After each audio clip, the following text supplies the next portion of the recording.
मैं लाल राज्यों और नीले राज्यों को नहीं देखता, बल्कि केवल संयुक्त राज्यों को देखता हूं। मुझे उस अभियान पर गर्व है जो हमने एक साथ में किया है। फ्रेंड्स, ये कहना है अमेरिका के 46वें राष्ट्रपति बनने जा रहे जो बाइडन का। इन्होंने राष्ट्रपति चुनाव में मौजूदा राष्ट्रपति रिपब्लिकन उम्मीदवार डोनाल्ड ट्रंप को मात दे दी है। साथ ही कमला हैरिस बनने जा रही हैं अमेरिका की पहली महिला उपराष्ट्रपति। ये दोनों 20 जनवरी 2021 को अपना कार्यभार संभालेंगे। तो आप देख पा रहे होंगे कि जो बाइडन के इलेक्टोरल वोट्स का आंकड़ा पहुंच गया है 290 पर, और जबकि जीत के लिए केवल 270 इलेक्टोरल वोट्स ही चाहिए होते हैं।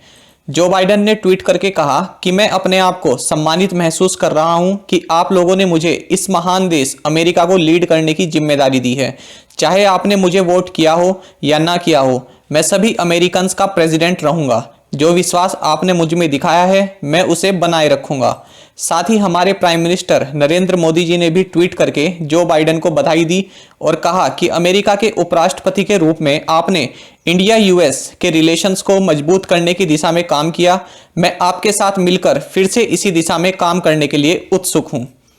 फ्रेंड्स, अगर हम बात करें जो बाइडन द्वारा प्रेसिडेंशियल डिबेट में इंडिया के बारे में कहे गए शब्दों की, तो जब डोनाल्ड ट्रंप ने कहा कि look at China how filthy it is, look at Russia, look at India, the air is so filthy, तब जो बाइडन ने कहा President Trump called India filthy. It's not how you talk about friends and it's not how you solve global challenges like climate change. साथ ही इन्होंने कहा we will continue to value the US India relationship. For Donald Trump it's photo opportunities, for me it's getting things done.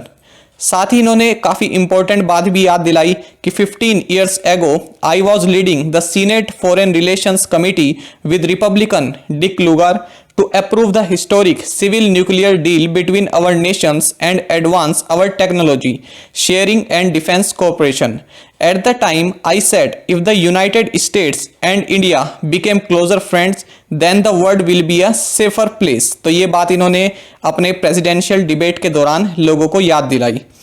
साथ ही friends, जो Biden है ये 47वें vice president के रूप में काम कर चुके हैं 2009 से 2017 तक अंडर बराक ओबामा, और 1972 में ये फर्स्ट टाइम सीनेट के लिए चुने गए थे। साथ ही फ्रेंड्स, अगर कमला हैरिस की बात करें तो ये पहली फीमेल और साउथ एशियन वाइस प्रेसिडेंट बन गई हैं यूएसए की, और ये पद संभालने वाली ये ओवरऑल 49th वाइस प्रेसिडेंट बनी है। और इसी में नरेंद्र मोदी जी ने भी इनको बधाई दी है। इन्होंने कहा है heartiest congratulations Kamala Harris, your success is path breaking and a matter of immense pride, not just for your chittis but also for all Indian Americans. I am confident that the vibrant India-US ties will get even stronger with your support and leadership. इससे पहले friends, कमला Harris ने काफ़ी खूबसूरत बात अपनी tweet में कही, While I may be the first woman in this office, I will not be the last, because every little girl watching tonight sees this is a country of possibilities. तो कितनी खूबसूरत बात इन्होंने अपने इस ट्वीट में कही है। फ्रेंड्स, आपको बता दें कि जो बाइडन को महिला अपराध के खिलाफ आवाज उठाने के लिए जाना जाता है, तो अब ये देखना होगा कि भारत और अमेरिका के संबंध किस तरह से इस क्षेत्र में आगे बढ़ते हैं।